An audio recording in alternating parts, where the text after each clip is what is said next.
Honestly, Jesse's been making some really good gains, but he's kind of taking this intensity thing just a little too far. Shit! Damn it!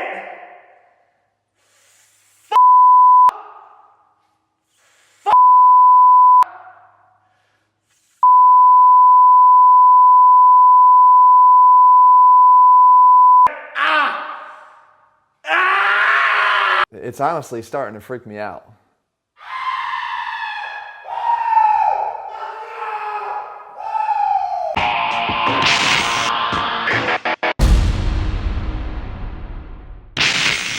What's up, guys? Jeff Cavalier, ATHLEAN-X.com. I am good. I am safely at least 5 or 6 feet away from Jesse. He's behind the camera safely. But what he did there, I hope you never saw that anywhere, but you've seen degrees of that, and I want to address that today, screaming in the gym, and whether or not it has any value at all as we continue our popular bro science true or false Mythbuster series here. And that is there any value to that? Is it complete BS? I know it's annoying. I know you've seen people do it. You probably can't stand them, but I'm going to tell you right now, there's a value to it. Now, before you have to feel like you're going to have to run around and start looking like a complete jackass in the gym, you don't.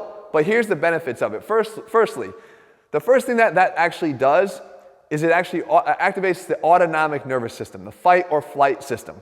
So if you were running from a dinosaur, programmed into our DNA from long ago, you wouldn't necessarily be running like this. Oh, there's a T-Rex behind me. I'm just gonna run like this. Now you'd be booking your ass as hard as you could in that direction to get away from him. Complete muscle actions, complete total force realization, being able to execute as hard and as fast as you possibly can. The same thing is sort of kicking in here in this autonomic nervous system that's allowing you to express more force, because guess what? Studies will back up that there is an increase, 10% at minimum, increase in force production by screaming when you're lifting. So there's something valid here. Secondly, what's also happening is you're able to realize the expression of force, okay? You're not putting the restraints on your ability to do that. Here's an example. If I had a medicine ball, you told me to accelerate in that direction, like that, and rotate. Well, I wouldn't get the same effect if I held onto the ball that I would if I let it go. Because in reality, when I'm taking the ball through and holding onto it, even though I'm accelerating here, I'm starting to decelerate as soon as I cross midline here. Slow it down so that my arms don't fly off my body. But if I can take it and let it go, I can let the ball go, accelerate through the middle here, which is actually very helpful in things like golf and other sports where you hit baseball, we have to generate force. So we're able to do that by screaming. We're giving ourselves a way to get the weight through the sticking point. Thirdly, and probably the most important, is what's actually happening to your core when you do this. So take a quick test here with me, all right? Take your hand, put it right here, and now go ahead and make your noise. If you want to make Jesse's noise, you can, but hopefully nobody's around you. You're going to go, like that. Like that. Every time I'm bracing down with my abs. I'm bracing down with my core. We've talked about a lot of times in other videos the importance of plugging the energy leaks when you lift. We have all sorts of dissipation of force, whether we're starting from the ground up or from the top down. If we let our core loose, stay loose, we dissipate and lose that energy. But if you keep it tight, you actually maintain that and you pass it up and down the kinetic chain a lot more efficiently. So that, to me, is probably the biggest benefit of all. And then there's this last component that talks about sort of the overall impact of maybe even just psyching your own self up to do what you're about to do. Hearing yourself scream or hearing yourself really exert some force is what's encouraging you to become motivated. Whatever it is, the bottom line is it's impacting your performance and it's helping you to lift more. But here's the good news. Before you think I would ever tell you to all run out to Planet Fitness or somewhere else, God forbid, and start making noises like that, you don't have to. Because it's not really about the vocal as it's about the expulsion of air.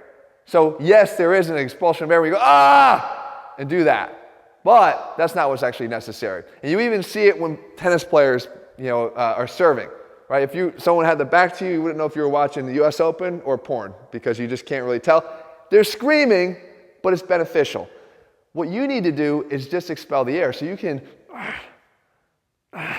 like that. Okay, you can breathe out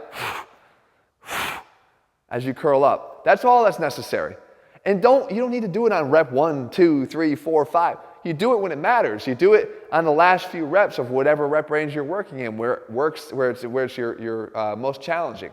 You don't need to do it on every single rep. But work on quieting down the noises, but work on amplifying that expulsion of air, and I promise you're going to see more benefits from it. So as far as the bro science and whether or not there's any value to it, yeah, there is. There definitely is, and it's going to help your workouts. Just tone it down a little bit, for God forbid, for the sake of everybody else that has to train around you. All right, guys, if you found this video helpful, make sure to leave your comments and thumbs up below.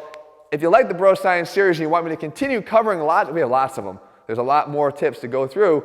Let me know and I'll do that for you. And if you've heard any good ones that you're not really still sure about, make sure you leave those in the comments and I'll do that too. If you're looking for a training program that puts the science back in strength, tells it to you like it is, no bullshit, whatever that answer may be, that's over at ATHLEAN-X.com and our ATHLEAN-X training system. All right, guys, we'll be back here again soon. See ya.